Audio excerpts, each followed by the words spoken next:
Mari kita membuka Alkitab kita dari kitab Ibrani pasal yang pertama.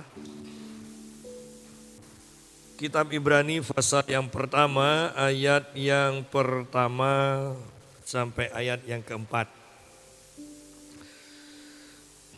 Judulnya Allah berfirman dengan perantaraan anaknya. Setelah pada zaman dahulu Allah berulang kali dan dalam berbagai cara berbicara kepada nenek moyang kita dengan perantaraan nabi-nabi, maka pada zaman akhir ini ia telah berbicara kepada kita dengan perantaraan anaknya yang telah ia tetapkan sebagai yang berhak menerima segala yang ada.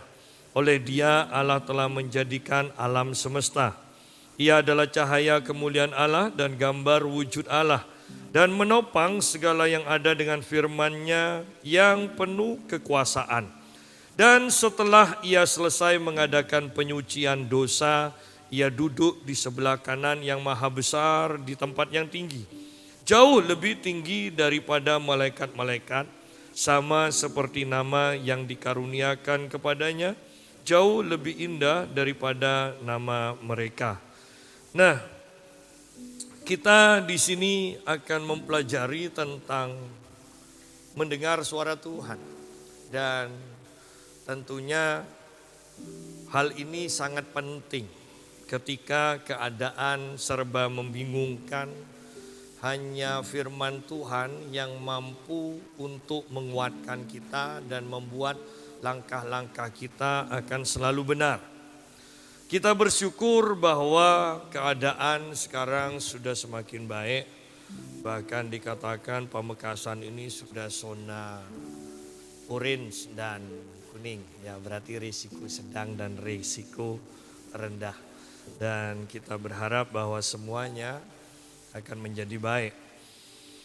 Nah, mari kita lihat ayat pertama. Dikatakan setelah pada zaman dulu Allah berulang kali dan dalam berbagai cara berbicara kepada nenek moyang kita dengan perantaraan nabi-nabi. Allah zaman dahulu itu berulang kali berbicara, dikatakan. Berulang kali berarti sering. Saya tidak tahu berapa banyak setiap orang itu mendengar Allah berbicara, karena di sini dikatakan Allah berulang kali berbicara, dan bahkan cara yang dipakainya bukan hanya satu, tetapi berbagai cara dikatakan. Jadi yang kita ketahui sekarang menurut firman Allah, Allah itu selalu berbicara dan banyak cara yang dipakai. Bayangkan kalau kita sekarang mendengar kemudian pengajaran yang mengatakan Allah sudah tidak berbicara. Ya. Dan saya selalu kalau sudah seperti itu tanpa kompromi saya katakan itu sesat. Ya, karena tidak sesuai dengan firman Tuhan. Dulu saja Allah itu berbicara dan selalu berbicara. Dan dengan berbagai cara. Dan dengan berbagai banyaknya hamba-hamba Tuhan. Dan secara khusus dikatakan melalui nabi-nabinya. Sekarang Allah berbicara di sini dikatakan melalui anaknya, melalui Yesus. Dan nanti kita akan membaca selanjutnya, setelah melalui Tuhan Yesus, Allah juga berbicara melalui hamba-hambanya yang percaya kepada Tuhan Yesus. Dan kalau sudah berbicara melalui hamba-hambanya yang percaya kepada Tuhan Yesus, berarti ini terus berkelanjutan sampai zaman kita, bahkan sampai zaman yang akan datang. Allah akan berbicara. Allah berulang kali dan dalam berbagai cara berbicara. Kalau di dalam kitab Bilangan Allah pernah berfirman begini. Bilangan pasal yang ke-12, ketika Harun, Miriam dan Musa bertengkar, maka Allah kemudian juga berbicara. Ayat yang ke-6 mengatakan, lalu berfirmanlah Tuhan, dengarlah firmanku ini. Jika di antara kamu ada seorang nabi, maka aku Tuhan menyatakan diriku kepadanya dalam penglihatan. Aku berbicara dengan dia dalam mimpi. Bukan demikian hambaku Musa, seorang yang setia dalam segenap rumahku. Berhadap-hadapan aku berbicara dengan dia, terus terang, bukan dengan teka-teki, dan ia memandang rupa Tuhan. Jadi lihat di sini pernyataan Tuhan bahwa dia itu bisa berbicara kepada hamba-hambanya secara khusus yang istimewa kepada Musa itu berhadap-hadapan muka. Tuhan bisa berbicara juga melalui teka-teki.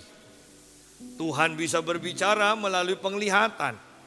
Tuhan bisa berbicara melalui mimpi. Ya. Ini yang secara umum, artinya bahwa dulu Tuhan berbicara lewat cara ini, sekarang pun sampai sekarang pun Tuhan tetap berbicara dengan cara-cara yang tertulis ini. Ya. Jadi tidak ada yang dikatakan bahwa sekarang aku tidak berbicara melalui cara yang ini. Oh tidak, Tuhan tetap memakainya. Ya. Jadi betapa luar biasanya. Bahkan di zaman sekarang ini ditambahi lagi. Tuhan berbicara lewat firman yang tertulis yang dia hidupkan. Ini yang disebut pewahyuan. Ini yang disebut rema. Tuhan bisa berbicara lewat hati kita, ya, lewat hati kita. Tuhan bisa berbicara melalui karunia roh, karunia marifat, pengetahuan, ya, karunia hikmat. Jadi Tuhan bisa berbicara, bahkan Tuhan bisa berbicara melalui kejadian demi kejadian. Betapa sayangnya kalau kita menjadi orang yang percaya, tetapi kita tidak pernah mendengar suara Tuhan, bahkan menolak firman Tuhan tanpa kita sadari. Ya, kita sudah bahas di dalam kitab Wahyu pasal yang ketiga, bagaimana Yesus sendiri mengatakan, lihat, aku berdiri di depan pintu dan mengetok. Kalau ada yang mendengar, aku akan masuk. Berarti kalau tidak ada yang mendengar atau tidak mau mendengar, maka Tuhan akan pergi.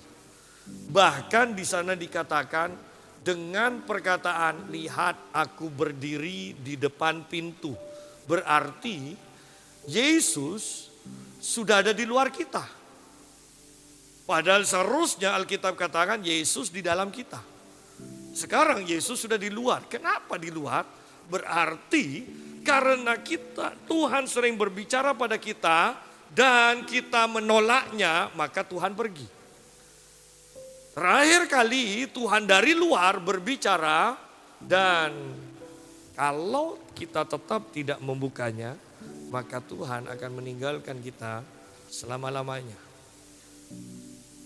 Artinya, kalau mau jujur, banyak orang yang mengaku Kristen sebenarnya sudah ditinggalkan Tuhan. Dan bahkan sudah bertahun-tahun jadi orang Kristen, mana Tuhan tidak pernah bicara. Ingat, kalau sudah seperti itu, hati-hati. Hati-hati. Jadi Tuhan berbicara melalui penglihatan, di sini dikatakan. Ada penglihatan yang terbuka, ada penglihatan yang secara umum. Secara umum ini biasanya misalnya ketika kita berdoa tutup mata tiba-tiba ada ada gambar atau apa. Itu penglihatan secara umum. Yang jarang tetapi ini yang sangat luar biasa adalah penglihatan secara terbuka. Mata kita terbuka, kita sadar, kita melihat pemandangan di depan kita, tiba-tiba pemandangan di depan kita berubah. Ya, itu yang dilihat oleh Rasul Petrus. Ketika dia sedang berdoa, dia langsung melihat banyak binatang-binatang yang najis yang diturunkan dari surga. Ya, Dan Tuhan berbicara bahwa maksud dari penglihatan itu, Tuhan tidak membeda-bedakan manusia. Ya. Tuhan tidak membeda-bedakan bangsa. Itu penglihatan. Nah, untuk mengerti penglihatan, kita itu intinya harus punya keintiman dengan Tuhan. Penglihatan, mimpi, kadang kita terjebak bahkan untuk mimpi. Kita walaupun tidak salah, artinya kalau warna merah apa, artinya kalau angka ini apa ya. Itu tidak salah. Tetapi itu bukan hal yang paten. Ingat ketika Yusuf mengartikan mimpi, saya pikir-pikir bagaimana ya caranya, kok 3 diartikan dalam waktu 3 hari ya. Kok bisa? Ya, itu kan tidak ada cara mengartikan secara paten. Berarti cara mengartikan mimpi itu berdasarkan keintiman kita dengan Tuhan dan penjelasan Tuhan di dalam hati kita. Yang saya sederhanakan, pokoknya tahulah artinya mimpi itu ini sebenarnya yang Tuhan ingin sampaikan. Ya. Jadi bahkan ketika Tuhan berbicara melalui mimpi, itu pun akan sia-sia kalau kita tidak punya keintiman dengan Tuhan. Kalau kita tidak mempunyai rasa haus, artinya kita tidak ingin mengetahui apa arti mimpi itu yang Tuhan berikan. Kan ada orang yang tidak peduli dapat mimpi. Jelas mimpi ini Allah, tapi biarlah sudah. Dan padahal Tuhan ingin berbicara. Dan ingat, kalau mimpi yang dari Tuhan itu biasanya kita sepertinya tidak tidur. Ya. Itu jelas sekali seperti nyata. Ya, itu mimpi yang dari Tuhan. Jadi ada penglihatan. Ada mimpi. Ada melalui teka-teki. Bahkan kalau saya boleh tambahkan, ada melalui kejadian demi kejadian. Ya. Kejadian demi kejadian. Tetapi yang paling luar biasa, kalau kita berhadap-hadapan muka dengan Tuhan. Sudahlah, kalau sudah berhadap-hadapan muka dengan Tuhan, maka orang itu akan diubahkan sepenuhnya oleh Tuhan. Ya. Itu kekuatan wajah Tuhan, kekuatan hadirat Tuhan. Ya. Dengan karunia-karunia. Bayangkan gereja yang tidak percaya dengan karunia-karunia roh, secara otomatis menolak Tuhan berbicara melalui karunia roh. Karunia marifat, karunia nubuat, karunia hikmat. Bahkan Tuhan berbicara melalui karunia membedakan roh. Bahkan Tuhan bisa berbicara melalui karunia kesembuhan, karunia mujizat. Kok bisa Pak? Oh iya, ketika kita sudah sakit parah, semuanya sudah tidak menghiraukan kita karena capek, sudah merawat kita ya. Tiba-tiba Tuhan datang dan menyembuhkan kita. Maka kita akan tahu bukan hanya soal kesembuhannya, tetapi yang Tuhan ingin sampaikan adalah, anakku, aku memperhatikan engkau. Aku tidak pernah meninggalkan engkau. Aku mengasihi engkau. Bukankah itu Tuhan berbicara? Bahkan melalui karunia kesembuhan, Tuhan bisa berbicara. Betapa sayangnya kalau ada 9 karunia roh di mana Tuhan sebenarnya bisa berbicara melalui 9 karunia roh ini, dan 9-9-nya kita tolak cara Tuhan ini berbicara. Atau bahkan kalau mau masuk lebih dalam lagi, berarti kita berdosa menolak Tuhan. Ya.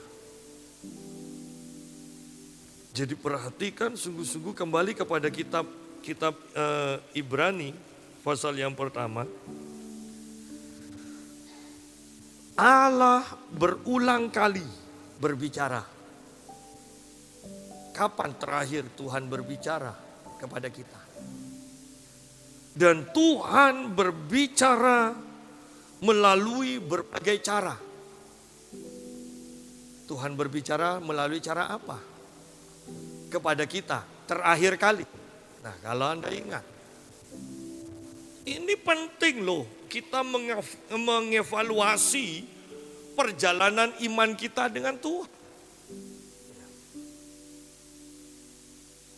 Bahwa inilah kekristenan, bukan sekedar agama yang bosan, bahkan sampai dalam taraf bosan melayani, bosan beribadah. Kenapa? Karena kita terjebak dengan agama. Tetapi kalau kita punya hubungan intim dengan Tuhan, maka kita tidak akan mengenal kata bosan. Bayangkan orang-orang yang punya kegiatan lain, sibuk dengan pekerjaan, kemudian hubungan suami istri, rumah tangga itu hanya legalitas saja. Tidak ada hubungan kasih lagi, tidak ada keintiman. Sehingga bahkan untuk pulang ke rumah itu malas. Ya, tuh nanti lihat anak-anak nakal, rumah kotor, istri belum mandi. Nah kan, padahal sama-sama tidak mandi kan masih. Legalitas, tidak ada keintiman, tidak ada rasa haus untuk bertemu, untuk menjalin hubungan. Sama kok dengan kekristenan. Oleh karena itu, kalau mau jujur, rumah tangga tanpa kasih bukankah sebenarnya sudah hancur? Hanya gaya-gayaan aja, kita masih punya istri, kita punya anak-anak. Tetapi hubungannya bagaimana? Dan ini juga sebagai orang Kristen, pertanyaannya, hubungan kita dengan Tuhan itu bagaimana?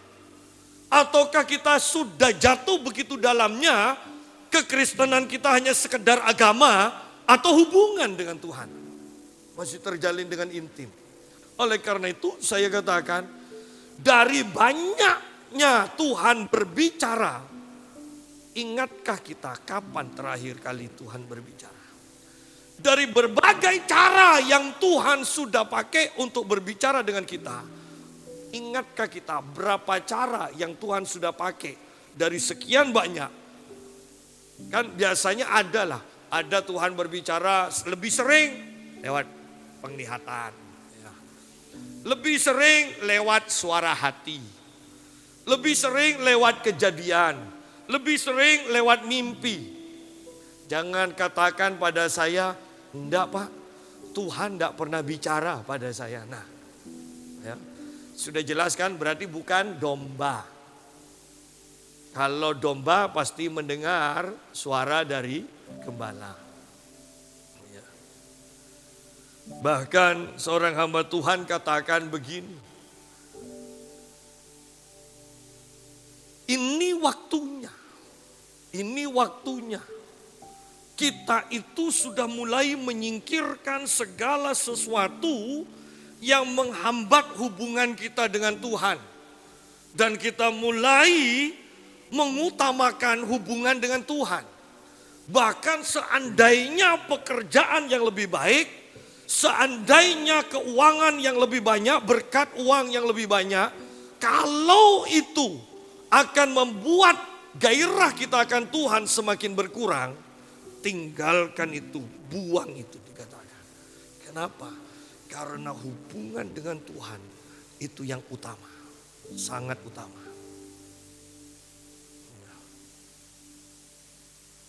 Oleh karena itu, mari selidiki diri kita. Pada zaman dulu, Allah berulang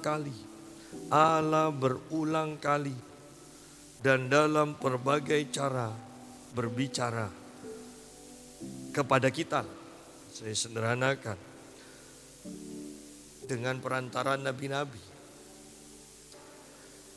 Dulu nabi-nabi itu sebenarnya saya katakan lucu juga ya.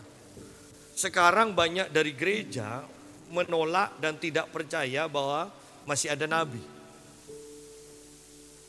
Justru saya berpikir sebaliknya. Daripada zaman raja-raja, Nabi berbicara, coba lihat. Kan hanya 1-2 saja kan. Zamannya Daud, Samuel. Kan? Kalau mau ditambah Nathan, ada Nabi Nathan. Tidak banyak. Sekarang seharusnya kita melihat banyak di zaman kita ini banyak nabi. Walaupun lebih banyak orang yang ngaku-ngaku sebagai nabi juga, ya, nabi palsu. Tetapi kalau mau jujur, banyak nabi di zaman kita. Artinya, Tuhan lebih sering berbicara di zaman kita. Saya tidak bisa bayangkan seandainya kekristenan kita sehat. Seandainya kekristenan di berbagai gereja sehat, seharusnya kehidupan kekristenan orang-orang percaya ini sangat menggairahkan. Sangat menggairahkan. Bisa bayangkan dalam satu keluarga, anak kecil bernubuat, waktu makan anak kecil bernubuat. Ya, cucu bernubuat. Kemudian teruna, anak kita waktu makan juga bareng. Selesai cucunya menyampaikan nubuatan, anak kita menyampaikan penglihatan yang dia dapatkan. Kemudian engkong atau nenek menyampaikan, engkong juga mimpi tadi malam. Ya. Bisa bayangkan ketika makan mereka menyampaikan pesan-pesan Tuhan, bagaimana Tuhan berbicara. Bisa bayangkan atmosfer di dalam rumah itu seperti apa. Karena setiap firman yang hidup suara Tuhan disampaikan, ada kehidupan, ada suasana surga. Dan ini yang hilang. Ini yang hilang sekarang. Padahal itu sebenarnya yang dikehendaki oleh Tuhan. Gempa sudah mulai, ya kan? Kalau tidak salah gempa. Sekarang ketambahan lagi. Laut Cina Selatan, lagi rame. Karena ada nelayan Vietnam ya, yang ditembak mati oleh penjaga pantai dari Malaysia. Belum masalah Cina dengan yang lain selesai, ini sudah ketambahan. Ya. Artinya bahwa ini memang sudah waktunya, seharusnya ketika kita menjalin hubungan dengan Tuhan, Tuhan bersama kita.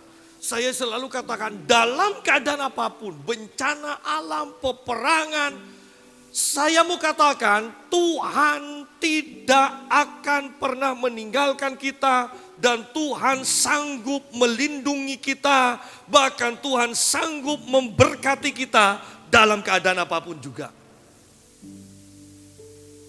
Saya juga selalu katakan ingat, namanya kita ibadah ini latihan ibadah. Namanya latihan berarti sebelum pertandingan. Artinya sebelum ada bencana, sebelum ada masalah, sebelum ada perang, iman kita sudah dipersiapkan untuk menghadapi itu semua. Melalui latihan ibadah. Sayangnya juga di akhir zaman iblis bekerja luar biasa. Ada aja caranya. Apakah dengan masalah, apakah dengan berkat, apakah dengan ketenaran. Yang penting mulai menjauh dari Tuhan. Itu loh yang diinginkan. Ya. Jadi ingat, jangan berpatokan, wah ini berkat ini kesempatan.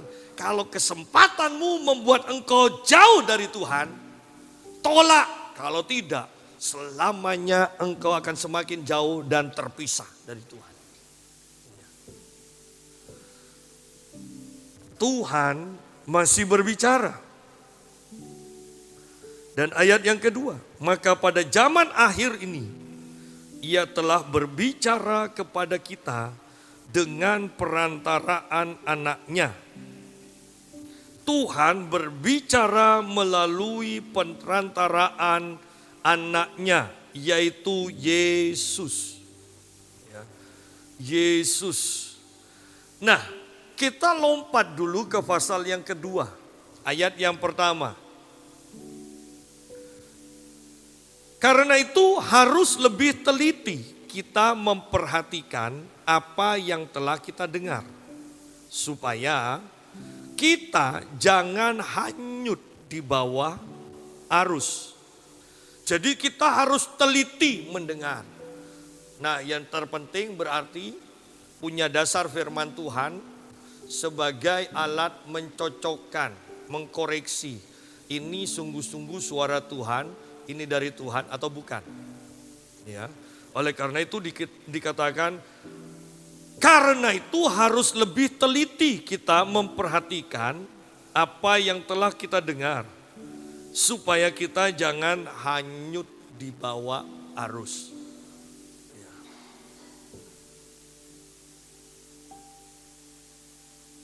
Karena kita bisa sesat. Dan pentingnya tadi kita bahas tentang hubungan intim dengan Tuhan. Bahwa kita akan mempunyai kepekaan. Ini suara Tuhan atau bukan. Caranya bagaimana Pak Yusa, kok tahu? Ya pokoknya tahu. Itu sama seperti kita hubungan terus dengan keluarga kita. Langkah kaki, kan ada rumusannya kan? Kok bisa tahu itu langkah anak kedua, atau langkah anak ketiga, atau langkah istri, atau langkah suami? Tidak bisa. Kita tidak bisa menjelaskan, pokoknya tahu. Kenapa? Karena berhubungan setiap waktu. Demikian pula dengan Tuhan. Akan banyak suara, akan banyak cara yang dipakai untuk menyampaikan suara Tuhan. Di sini kalau kita tidak punya hubungan intim secara pribadi dengan Tuhan, maka kita bisa disesatkan, bisa dibawa arus. Oleh karena itu di sini harus teliti dikatakan. Dan modal utamanya adalah keintiman kita sendiri dengan Tuhan. Jangan karena ada penyesatan kemudian kita tolak semuanya. Sudah, tidak usah dengarkan suara Tuhan, pokok ke gereja aja lah, tidak usah macam-macam. Lu gereja itu ya kalau tidak macam-macam tanda kutip, tidak seru. Ya. Bisa bayangkan gereja setiap hari sama? Tidak ada sesuatu, firmannya juga tidak ada pewahyuan, bosan. Ya. Bahkan saya banyak mendengarkan khotbah-khotbah hamba Tuhan dari YouTube. Banyak yang bagus. Tetapi yang mengobarkan api di dalam kita itu hanya 1-2. Kalau yang bagus pemaparannya banyak. Tetapi apa gunanya pengetahuan terus. Tetapi manusia rohmu tidak dikobarkan. Dan pada akhirnya kembali seperti yang sering saya katakan. Bahkan gereja pun tidak semua gereja sama. Kita harus punya hubungan intim, saya menekankan. Kenapa? Karena banyak bahaya di sekeliling kita. Banyak santet dilepaskan tanpa kita sadari. Banyak pencuri bahkan perampok mungkin sedang mengincar kita. Di akhir zaman, perampok pun kebanyakan itu pakai ilmu dan dikuasai ilmu. Berarti dikuasai roh jahat. Oleh karena itu, di dalam kitab Wahyu, 2 saksi itu dikatakan, ketika mereka itu berbicara, ada api yang keluar. Yang akan menghanguskan musuh-musuhnya. Artinya apa? Kalau memang perampok itu, pembunuh itu punya ilmu dan mereka mau merampok atau membunuh kita, maka dengan perkataan kita dalam nama Yesus berhenti, orang itu akan berhenti. Karena orang itu dikuasai oleh roh jahat atau ilmu yang dipakainya itu. Dan semuanya itu harus tunduk di dalam nama Yesus. Oleh karena itu saya katakan betapa pentingnya kita mempunyai kuasa. Bukan hanya sekedar ibadah, mempunyai kuasa. Bahwa ada aliran sungai kehidupan. Ada kuasa dari tempat yang maha tinggi memenuhi kita. Itu penting sekali di akhir zaman ini.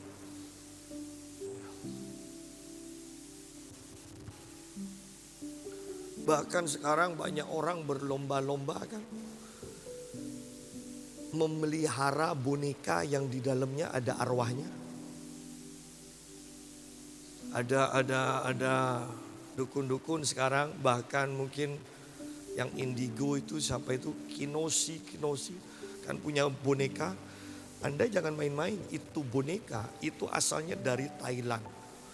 Jadi boneka itu dimasuki arwah dari anak-anak yang siap untuk inkarnasi. Dikatakan menurut kepercayaan mereka, jadi kalau anak itu, boneka itu dipelihara, setiap malam maka di sekitar rumahnya akan terdengar anak-anak yang tertawa, yang main-main. Tetapi kalau boneka itu tidak diperhatikan, tidak dipelihara, maka akan terdengar tangisan bayi yang begitu menyayat, teriakan bayi yang begitu menakutkan. Kenapa? Karena boneka itu sebenarnya ada rohnya. Anda perhatikan ada orang-orang tertentu bahkan orang terkenal itu bawa boneka, bonekanya kelihatannya hidup. Ya. Atau bahkan tuh lucu, iya tapi lucu tapi kelihatan hidup. Kenapa? Karena ada arwahnya. Sebagian besar mempercayai bahwa kalau itu dipelihara sungguh-sungguh akan mendatangkan rezeki. Ya. Artinya apa? Bahkan di sekeliling kita banyak roh jahat loh. Dan itu dianggap teman, dianggap hal yang biasa. Kalau kita tidak memperlengkapi diri dengan keintiman dengan Tuhan. Yakin Anda kalau disantet tidak kena. Kalau kita tidak punya keintiman dengan Tuhan. Banyak orang kemudian berkata begini. Kristen kok masih bisa kena ya? Kristen kok masih bisa kena? Tuh lihat Kristennya. Apa sekedar agama? Atau punya hubungan intim dengan Tuhan? Di mana Tuhan sering berbicara? Kita sering berbicara dengan Tuhan? Dengan berbagai cara Tuhan berbicara? Bahkan dengan COVID aja kita bisa lihat orang-orang yang punya iman atau tidak. Saya selalu katakan bukan tidak percaya pada COVID. Tetapi lihat, hati-hati boleh. Tetapi jangan sampai terlalu ketakutan. Sampai jangan-jangan nanti tangannya ini sudah banyak luka. Yang ngelupas, ganti kulit seperti ular. Kenapa? Terlalu banyak cuci dan terlalu banyak disemprot sama alkohol. Boleh katakan, oh wajar Pak memang musim. Oh tidak, kalau sudah sampai seperti itu berarti roh ketakutan sudah masuk. Iya Pak, nanti kan kalau sudah musim COVID roh ketakutannya itu akan keluar, sudah keluar lagi. Oh tidak mungkin, roh jahat yang sudah masuk ke dalam dirimu tidak akan pernah keluar lagi kecuali roh jahat itu diusir. Oleh karena itu Alkitab katakan jangan beri tempat. Itu dalam bahasa aslinya tempat berpijak kepada iblis. Itu sama seperti iblis ketok pintu, kita buka pintu. Iblis itu menjejakkan ketika pintu dibuka sedikit, iblis itu memasukkan satu kakinya. Maka pintu itu tidak bisa ditutup sudah. Dan iblis akan masuk lagi dan terus masuk. Itu arti ayat itu. Jangan memberi tempat kepada iblis. Sebenarnya bahasa aslinya memberikan tempat berpijak. Hanya sedikit loh tempat berpijak. Berarti hanya seluas telapak kaki. tetapi itu bisa diperluas oleh iblis. Ya, hati-hati. Saya ingin jemaat GPBS menjadi orang Kristen yang kuat. Sungguh, yang dipenuhi dengan kuasa dari tempat yang maha tinggi, yang kita hasilkan karena hubungan intim kita dengan Tuhan. Ya. Saya tidak tahu apakah banyak gereja yang sudah memikirkan nanti akan ada Natal atau tidak. Nah, ya. Saya tanya ke Pak Eko, Pak, ada Natal? Wah, adalah. Pokoknya ada. Ya sudah, saya katakan, saya juga ada. Pokok kalau surat perintah tidak ada, tidak turun surat perintah penutupan gereja oleh pemerintah, gereja ini ada Natal. Ya. Wah, kan banyak. Ya, jemaat sendiri memang banyak. Yang pasti Natal kita ada undang-undang tahun ini. Ya. Tetapi usahakan Natal tetap ada. Yang takut Pak, yang takut saya katakan, mereka akan terus hidup dalam ketakutan. Berbahaya, jangan dipupuk karena ketakutan yang terus menerus. Anda sudah harus curiga, jangan-jangan ini dari setan. Hati-hati boleh. Kita bisa nilai kok orang ini hati-hati atau takut. Kalau sudah takut, akan lebih mudah untuk masuk ke dalam ketakutan. Hati-hati, teliti ketika kita mendengar. Teliti ketika kita mendengar, bahkan dengan banyaknya medsos sekarang, kita mendengar, memperhatikan bahkan khotbah-khotbah. Kalau kita tidak perhatian, banyak yang aneh-aneh. Saya sebelum masuk ke gereja ini tadi masih terima WA dari Solo.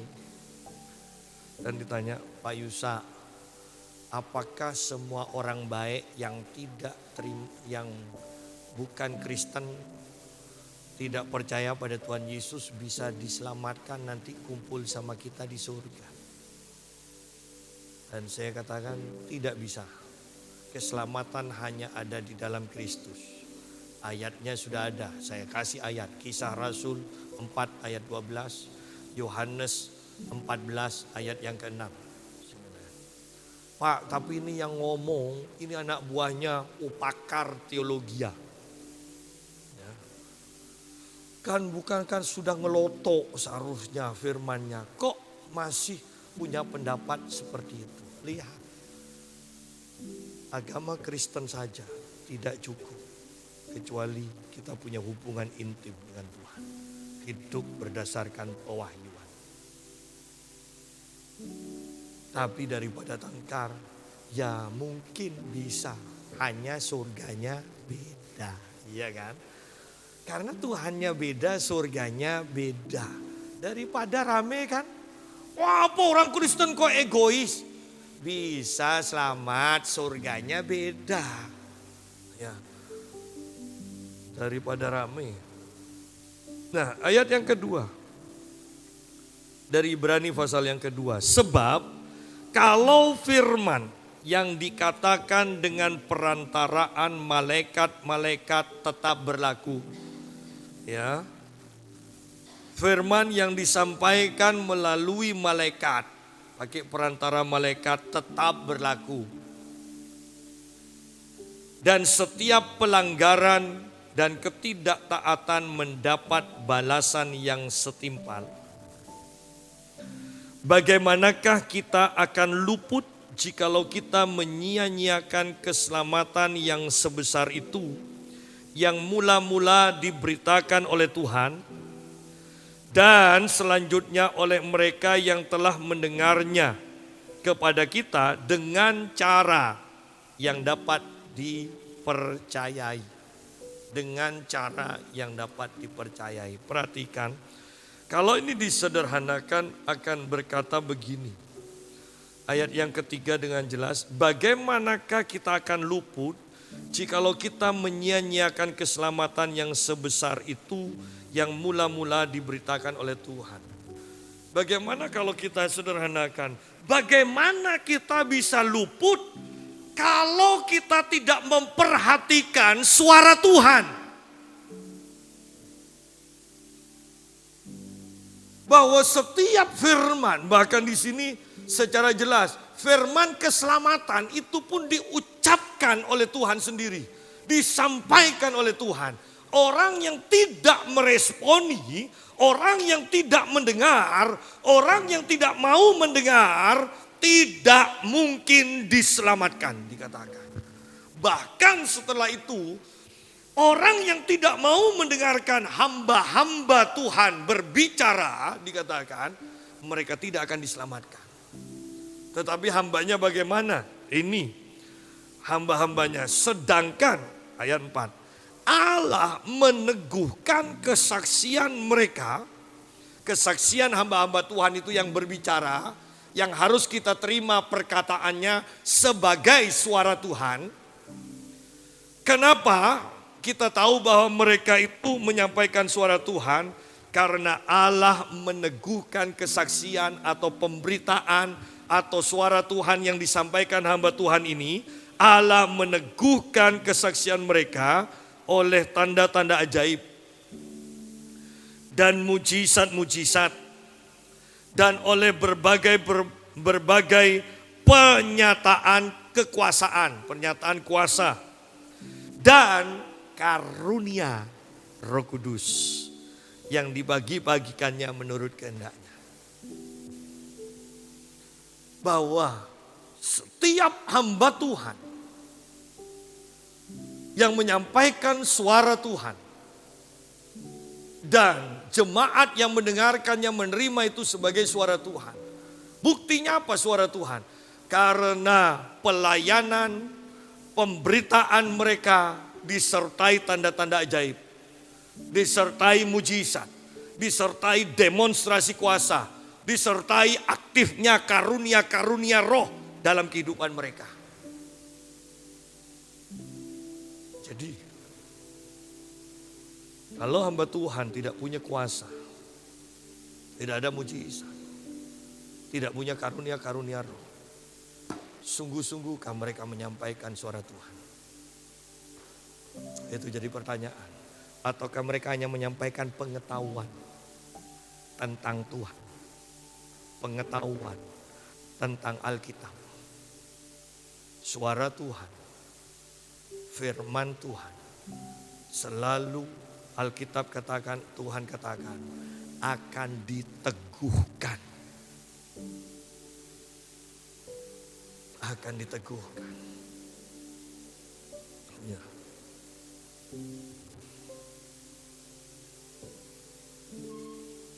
Allah meneguhkan kesaksian mereka oleh tanda-tanda ajaib dan mujizat-mujizat dan oleh berbagai-bagai pernyataan kekuasaan dan karunia Roh Kudus. Nah, ayo perhatikan sekarang hamba Tuhan yang menyampaikan firman Tuhan dan diteguhkan dengan banyaknya tanda-tanda ajaib, demonstrasi kuasa. Itu aja banyak jemaat Tuhan yang tidak mau taat, tidak mau mempercayai. Bagaimana mungkin hamba Tuhan yang tidak disertai kuasa akan didengarkan perkataannya? Pak, buktinya banyak jemaatnya. Loh, ukurannya bukan banyaknya jemaat loh. Kita bisa menjadi orang Kristen beragama Kristen. Tetapi kalau ditanya, tadi hamba Tuhannya khotbah apa? Kita bisa tidak tahu loh. Kenapa? Karena itu pengetahuan. Ingat kalau kita ujian dulu, semalam belajar, besok paginya bisa ngerjakan, selesai ngerjakan hilang semua. Itu pengetahuan, bisa lupa. Tetapi firman Tuhan, sekali itu disampaikan, itu tersimpan di dalam rohmu.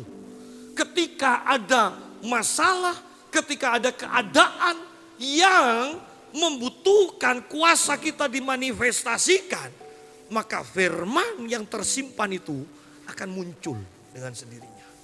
Itu tidak pernah hilang. Sidang jemaat, betapa pentingnya kita di akhir zaman ini sungguh mendengarkan suara Tuhan, baik dengan cara apapun Tuhan pakai. Dan sebagai orang Kristen yang benar, seharusnya kita sungguh-sungguh mempelajari dan berdoa supaya kita mengalami semua cara yang Tuhan pakai untuk berbicara kepada kita.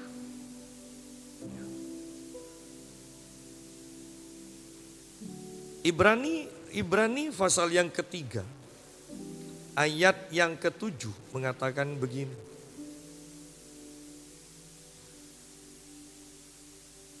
Sebab itu, seperti yang dikatakan Roh Kudus, pada hari ini jika kamu mendengar suaranya, janganlah keraskan hati. Kalau mau ditambahkan seperti dengan ayat 8 ini, janganlah keraskan hatimu seperti dalam kegeraman pada waktu pencobaan di padang gurun. Kalau kita perhatikan terus sampai ayat yang ke-19 dikatakan. Maksudnya apa? Bangsa Israel itu sudah mendengar suara Tuhan di padang gurun, tetapi mereka tidak mentaatinya. Dan kemudian mereka dibunuh kembali, mereka mengalami kematian, mayat-mayatnya terhampar di padang gurun itu dikatakan. Bukankah mereka mendengar suara Tuhan, tapi mereka tidak mentaatinya. Mereka tidak mau percayainya dikatakan. Anda boleh pelajari itu nanti. Ya, sampai ayat yang ke-19. Mereka mendengar tapi tidak mentaati. Mereka mendengar tapi tidak percaya. Bukankah sama dengan orang yang tidak pernah mendengar suara Tuhan? Mendengar aja bisa tidak taat. Mendengar ini sudah jelas, mendengar suara Tuhan yang disampaikan melalui Musa disertai dengan tanda-tanda ajaib, mereka toh masih tidak bisa percaya. Apalagi bisa bayangkan kalau yang nyampaikan itu Harun, dibuat ketawaan. Makanya Harun pun tunduk kepada bangsa Israel.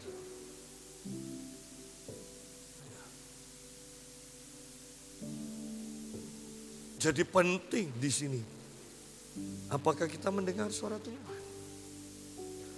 Orang yang mendengar saja dan tidak mentaati, tidak percaya, toh akhirnya mati juga. Apalagi orang yang tidak pernah mendengar suara Tuhan. Pasti mereka sebenarnya tidak pernah mengalami kehidupan di dalam roh mereka. Artinya mulai dulu mereka memang sudah mati. Sidang jemaat, hanya suara Tuhan yang hidup, yang akan membangkitkan, yang akan bisa menghidupkan manusia rohmu. Hanya suara Tuhan yang langsung, suara Tuhan yang hidup, yang akan mengobarkan manusia rohmu supaya engkau mampu mentaati firman Tuhan itu. Nah, di sini jelas dikatakan pada hari ini jika kamu mendengar suaranya, janganlah keraskan hatimu. Belajar taat sekalipun tidak masuk akal. Belajar taat kalau tidak mengerti, tunggu, tanya Tuhan apa sih maksudnya. Coba lihat lagi Ibrani pasal 12.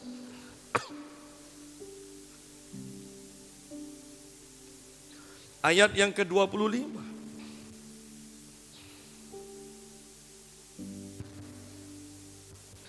Jagalah supaya kamu jangan menolak Dia. Menolak Tuhan yang berfirman. Sebab jikalau mereka yang menolak Dia, menolak Tuhan yang menyampaikan firman Allah di bumi, tidak luput Apalagi kita jika kita berpaling dari Dia yang berbicara dari surga. Orang-orang zaman Musa, zaman nabi-nabi dahulu mendengarkan suara Tuhan melalui nabi-nabi, melalui Musa, melalui hamba-hamba Tuhan. Mereka yang menolak itu dikatakan mereka tidak luput. Artinya tidak luput dari kebinasaan, dari hukuman Tuhan. Apalagi zaman kita di mana Tuhan berbicara langsung dari surga ke dalam hati kita kan. Roh bersama roh kita itu memberikan kesaksian. Itu artinya Tuhan berbicara di dalam roh kita secara langsung. Kalau orang-orang yang mendengar suara Tuhan melalui perantaraan saja dan mereka tidak taat, mereka mendapatkan penghukuman. Apalagi kita yang sering mendengar suara Tuhan di dalam batin kita, di dalam hati kita, dan kita menolak Dia, pasti kita tidak luput dari penghukuman. Dikatakan, jagalah hati-hati supaya kamu jangan menolak Dia. Saya selalu katakan, kadang kalau Tuhan bicara itu tidak enak, perlu sangkal diri untuk mentaati. Ya. Tetapi jelas di sini dikatakan, ingat, lebih baik sangkal diri untuk mentaati suara Tuhan daripada menolak suara Tuhan. Sebenarnya banyak orang takut kok dengan penghukuman Tuhan. Oleh karena itu sebagian orang, bahkan sebagian hamba Tuhan menafsirkan dan membuat pernyataan yang menghibur diri. Kalau Tuhan itu kasih, maka penghukuman kekal itu tidaklah sebenarnya artinya memang untuk selama-lamanya. Pasti ada waktunya. Tuhan tidak mungkin tega dikatakan. Karena Tuhan adalah kasih. Tetapi mereka lupa juga bahwa sifat Tuhan tidak pernah berjalan sendiri. Ada sifat yang maha adil, di mana ketidaktaatan harus mendapatkan penghukuman.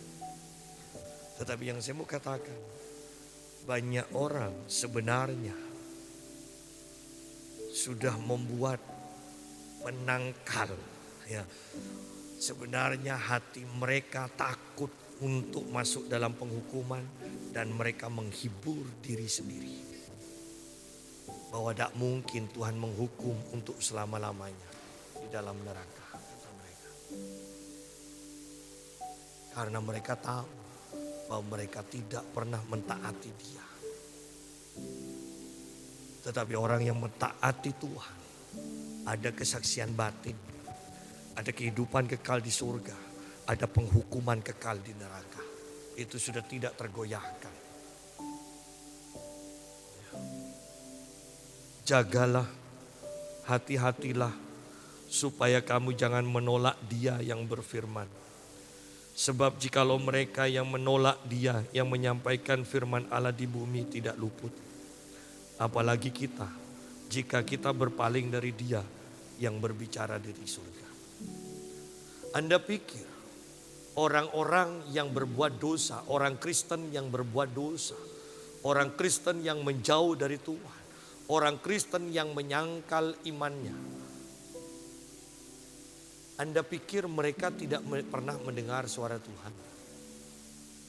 Saya percaya mereka mendengar dan sering mendengar, dan Tuhan tidak bosan-bosannya berbicara, tetapi mereka tetap tidak mau mendengarkan, sehingga pada akhirnya Tuhan meninggalkan mereka.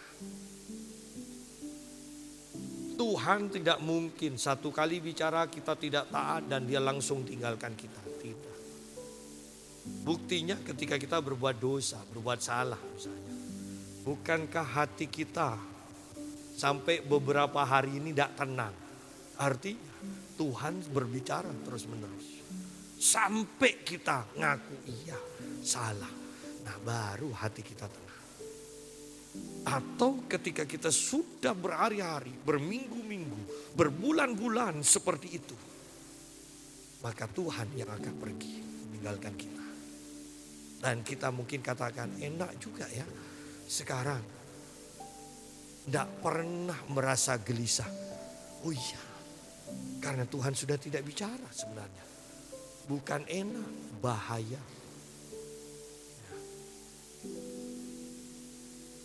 Sedih kalau dahulu kita tertarik dengan hal rohani dan sekarang sudah tidak tertarik dengan hal yang rohani.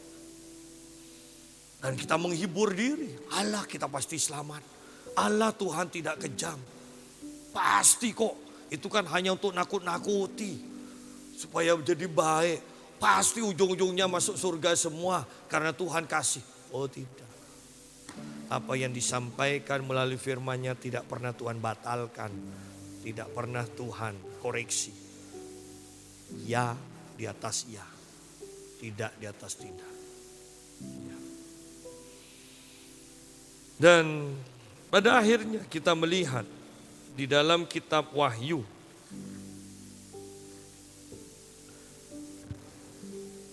Wahyu pasal yang kedua saja.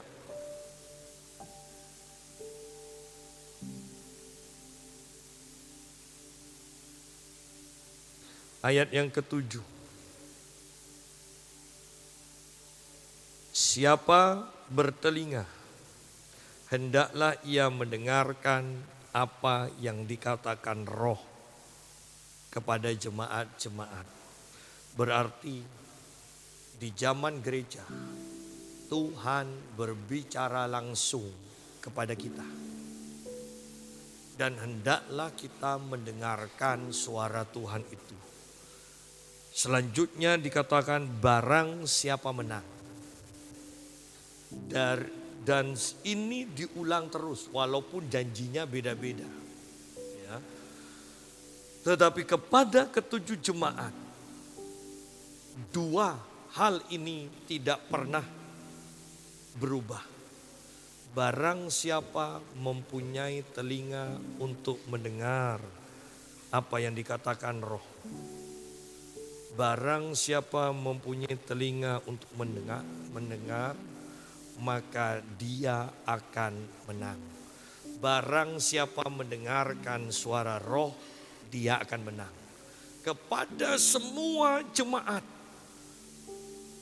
diwakili oleh 7 jemaat ini, pesannya sama. Mau menang, dengarkan suara Tuhan. Mau menang, dengarkan suara Tuhan. Mau menang, dengarkan suara Tuhan. Ketika kita tidak mendengar suara Tuhan, kita kalah. Kita ditolak. Kita terpisah dari Tuhan. Bahkan kita akan bergelimpangan di padang gurun. Penting mendengar suara Tuhan. Berdoalah. Berserulah kembali kepada Tuhan. Tuhan, berbicaralah kepadaku. Tuhan, tolong aku untuk mendengar. Tuhan, selidiki aku, apa sih yang membuat aku sukar mendengar suaramu. Akui semua kesalahan kita dan kita akan mulai mendengar dia lagi. Kita akan mulai mendengar suaranya berulang-ulang. Kita akan mendengar suaranya dengan berbagai cara. Bahkan karunia-karunia Roh kita akan diaktifkan oleh Tuhan. Inilah kehidupan kekristenan yang benar. Bukan sekedar agama Kristen, tetapi kehidupan berdasarkan hubungan intim dengan Tuhan. Mendengar suara Tuhan dan mengalami kemenangan. Dengarkan suara Tuhan dan alami kemenangan dalam situasi apapun. Ketika engkau mendengar suara Tuhan, engkau akan mengalami kemenangan. Engkau diberkati, engkau mengalami mujizat. Tuhan memberkati kita semua.